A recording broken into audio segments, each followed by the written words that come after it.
여러분, 여러분의 인생에 가장 아늑했던 때가 언제입니까? 어릴 적 막 시간 가는 줄 모르고 동네 친구들과 소꿉놀이 하거나 여기 뛰어다니며 그렇게 해지는 것 모르고 놀았을 때, 그때입니까? 아니면 막 이제 청춘으로 피어나서 누군가를 그리워하고 보고 싶고 만나고 싶고 그랬던 시절이십니까? 아니면 좋아하는 사람과 연이 맺어지고 몇 년 서로 사랑을 깊게 나누다가 이제 평생을 같이 하기로 해서 이제 딴딴따단 결혼식을 올렸을 때이십니까? 물론 어떤 분은 아유 그때요 내 발등 내 도끼로 찍은 날이에요 그럴지도 모르겠습니다. 여러분, 반대로 여러분의 인생에 가장 힘겨웠던 때 언제세요? 그때는 너무너무 힘들었고 죽을 만큼 힘들었다는 때 없으세요? 그 지치고 피곤한 몸을 이끌고 겨우 침대에 누웠는데 달려드는 근심, 이것에 엎치락뒤치락 잠 못 이루고 앞으로 어떻게 되나 싶고 이제 내 인생 끝인가 싶을 때, 그럴 때 없으세요?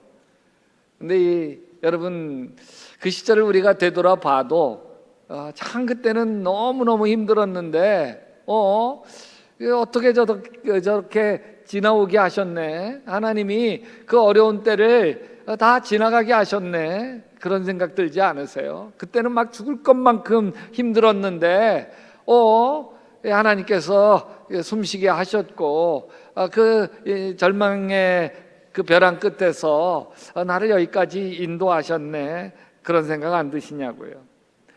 오늘 우리가 맥주감사절 지키는데 바로 그런 마음, 지금 돌이켜보면 우리의 인생에 참 어려운 일, 힘든 일이 있었지만 이 상반기에도 하나님께서 피할 길을 주시고 감당할 힘을 주셔서 여기 이렇게 우리가 예배하고 있구나, 이렇게 살아가고 있구나, 그것을 느끼는 시간들입니다.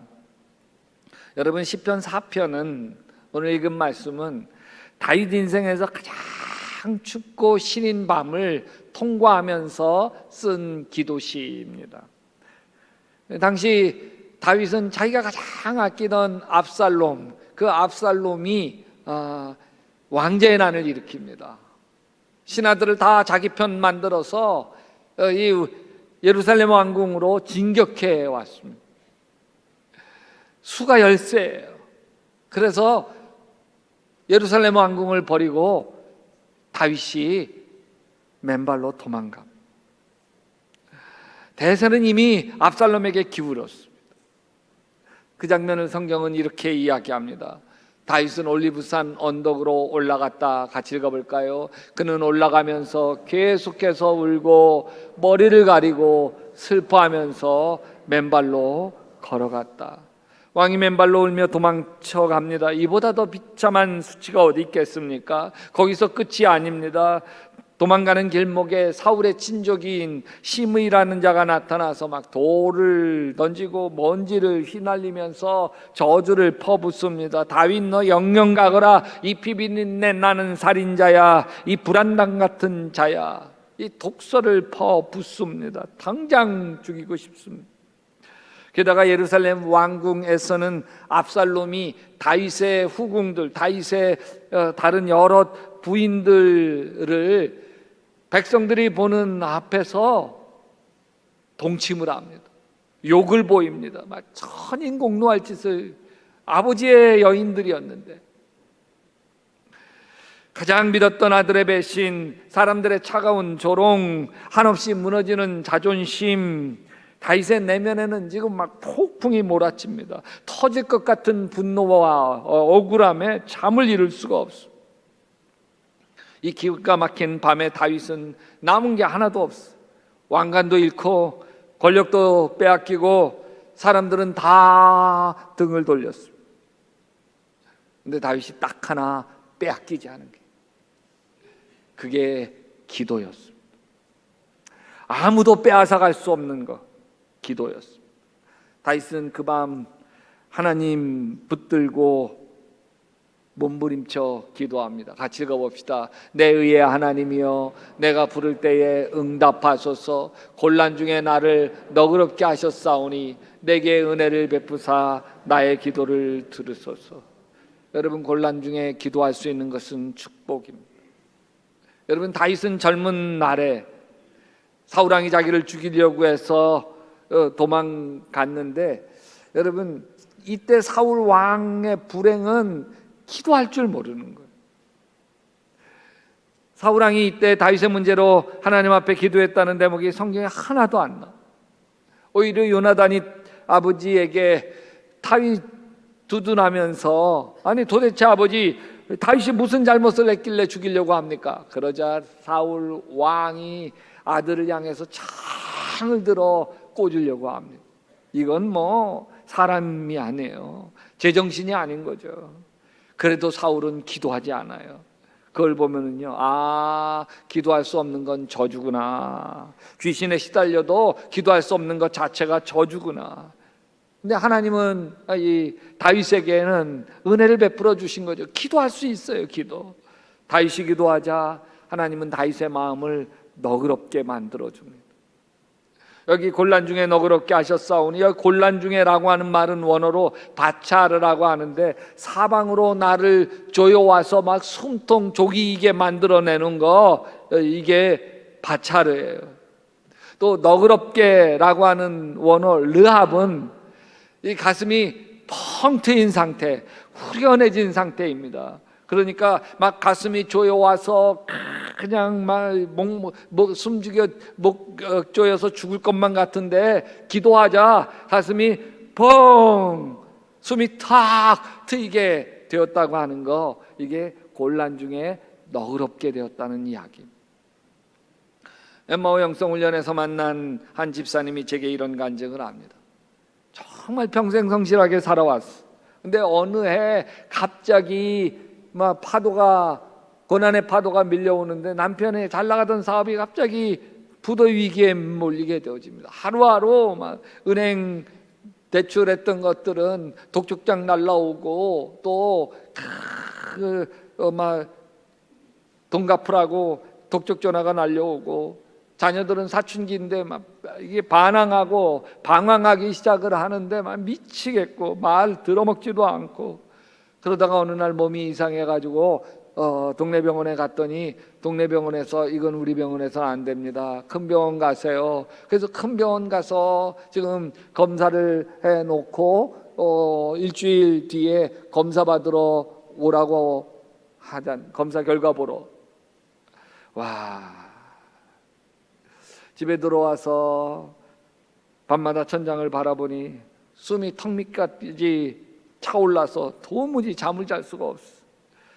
내일 부도수표 맞지 못하면 어떻게 하나? 이 몹쓸병 걸린 것이면 내 자식들 불쌍해서 어떡하나?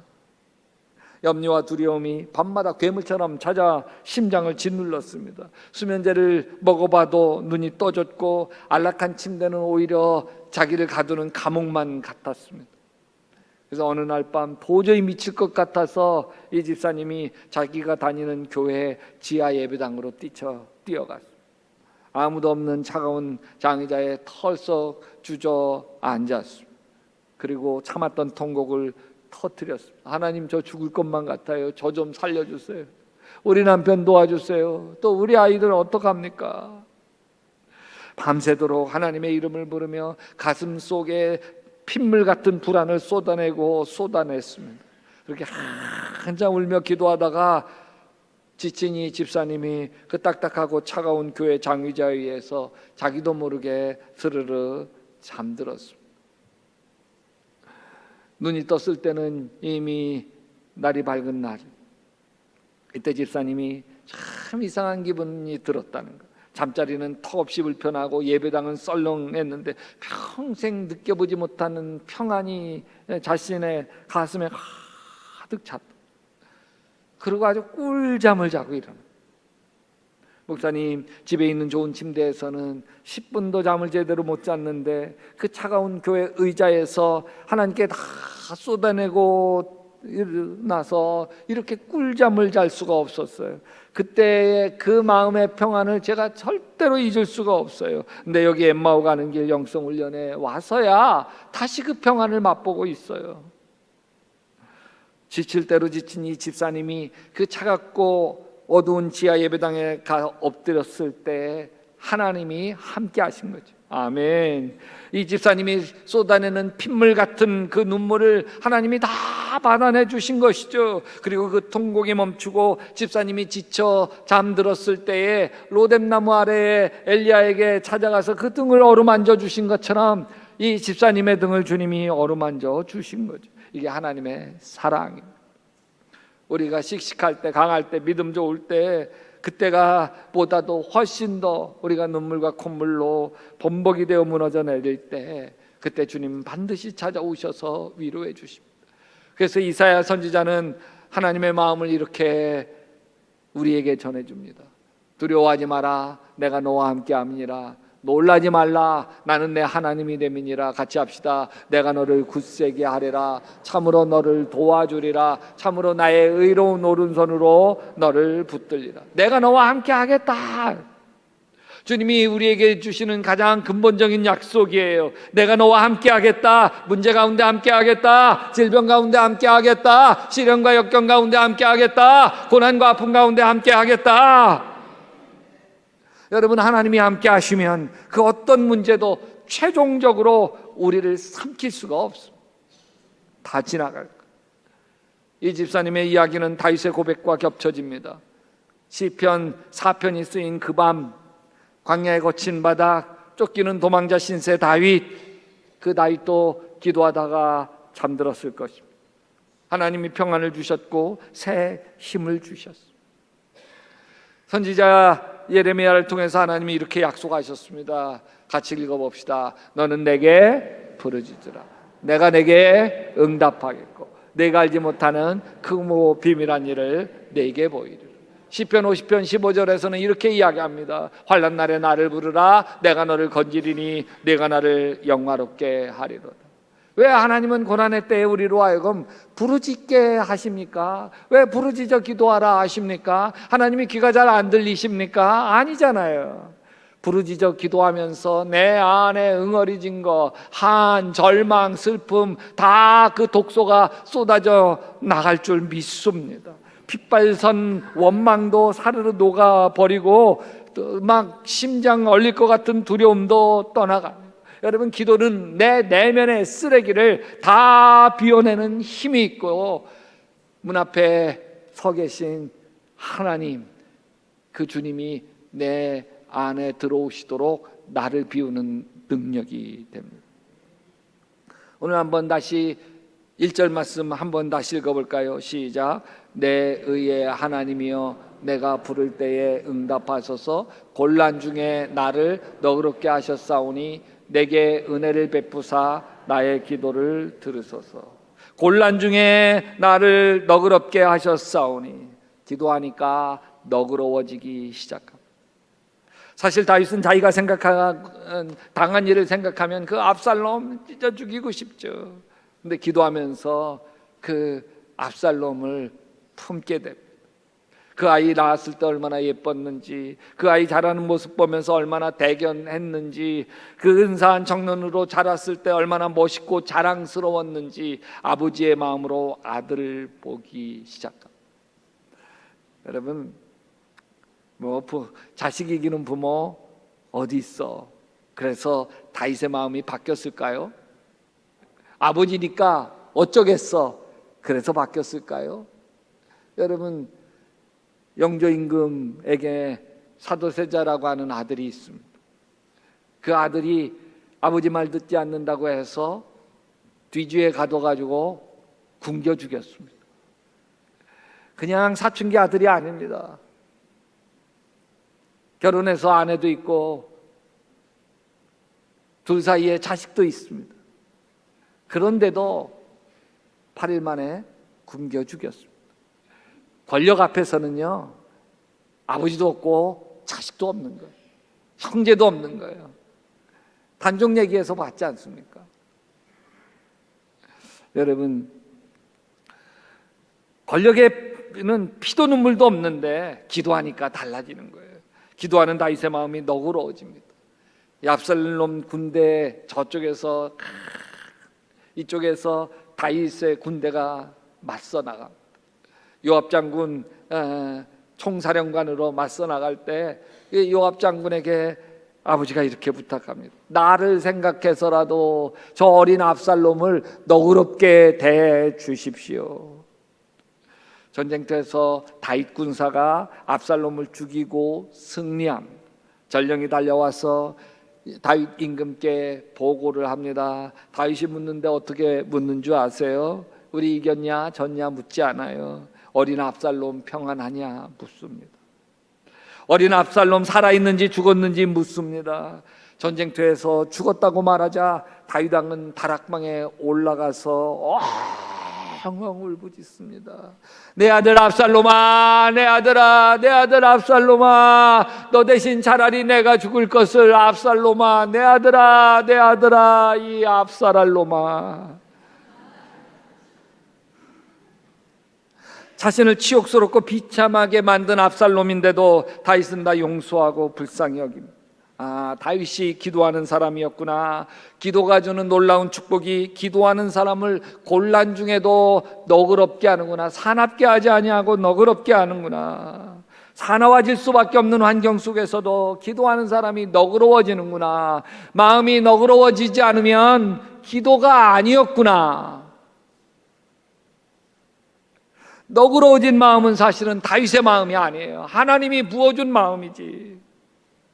여러분, 다윗이 광야에서 하나님을 향하여 부르짖을 때 하나님 아버지의 마음이 얼마나 안쓰러웠겠어요. 쫓겨다니는 다윗, 아들에게 쫓겨 맨발로 도망가는 다윗을 바라보며 하나님 아버지 얼마나 마음이 미어졌겠습니까? 오해와 배신으로 무너진 다윗을 바라보며 하나님 아버지도 안쓰러워 눈물 흘렸을 거라고 봅니다.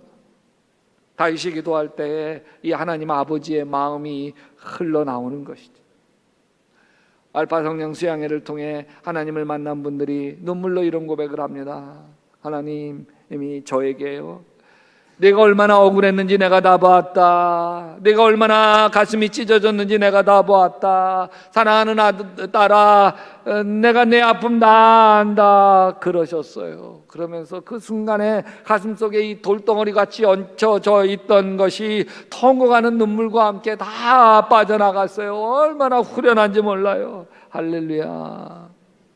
다윗의 기도 속에서 배신한 아들 압살롬을 품을 수 있었던 건 바로 하나님 아버지의 마음이 기도 중에 다윗 안에 흘러 들어왔기 때문입니다. 그러자 다윗도 압살롬을 사랑할 수 있게 되었습니다. 이것이 기도의 진짜 힘입니다. 기도는 내 처지를 바꿔줍니다. 그러나 아무리 기도해도 내 처지나 내 환경이 바뀌지 않을 때도 있습니다. 아직 하나님의 때가 아니기 때문입니다. 아무리 기도해도 비록 환경은 여전히 광야고 여전히 도망자 신세일 때도 있지만 하나님은 반드시 내 마음의 크기를 기도할 때마다 넓혀주시고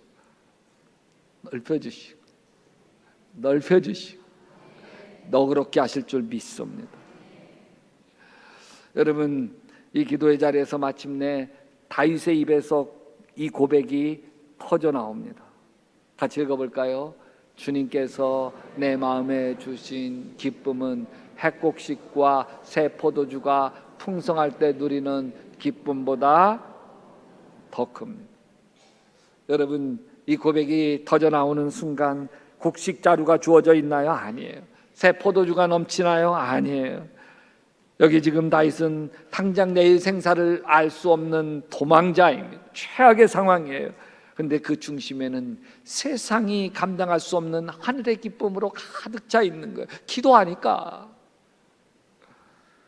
여러분, 지난 6개월 동안 정직하게 돌아보십시다. 정말 좋은 일, 감사한 일만 가득하셨습니까? 아닐 수 있잖아요. 남몰래 흘린 눈물이 더 많을 수 있어요. 몸이 아파 병원을 전진하며 낙심할 때도 있었어요. 가정에 이 꼬인 문제 때문에 피가 마르고 경제적인 압박 때문에 숨이 턱턱 막히는 순간들 왜 없었겠어요?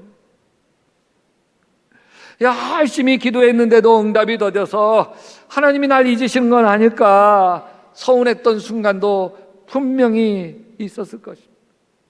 근데 보세요, 우리가 오늘 이렇게 살아있잖아요. 오늘 이렇게 이 자리에 와 앉아있지 않습니까? 비바람이 치고 풍랑이 억수같이 쏟아졌는데도 우리의 영혼은 파선하지 아니하고 오늘 이 은혜의 자리에 앉아서 하나님께 예배하고 있지 않습니까? 우리가 대단해서 잘 버틴 것입니까? 우리가 강해서 살아남은 것입니까? 아니잖아요. 우리의 인생에 어려움과 고비가 있었지만 주님께서 피할 길 주시고, 아멘, 감당할 힘을 주시고 다 지나가게 하셨지 않습니까? 보이지 않는 하나님의 손길이 우리를 인도해 주시지 않으셨습니까? 이 다윗의 마지막 고백이 8절입니다. 같이 읽어보십시다. 내가 편히 눕거나 잠드는 것도 주님께서 나를 평안히 쉬게 하여 주시기 때문입니다. 환경이 안전해서가 아닙니다. 전능하신 하나님이 가장 안전한 완벽한 피난처이시기 때문입니다. 그 집사님이 차가운 교회 장의자에서 아주 꿀잠을 잘 수 있었던 것도 문제가 해결되어서가 아닙니다. 남편의 부도수표 그대로고요, 내일의 병원 검사도 그대로고요, 자녀들의 방황도 그대로였습니다. 그런데 그 차갑고 딱딱한 의자 위에서 하나님이 그 집사님을 어루만져 주셨어요. 아멘. 여러분, 이제 하반기 6개월이 남아 있습니다. 어떤 바람이 불어올지 우리 알지 못합니다. 근데 하나는 분명해요. 주님이 함께 하십니다.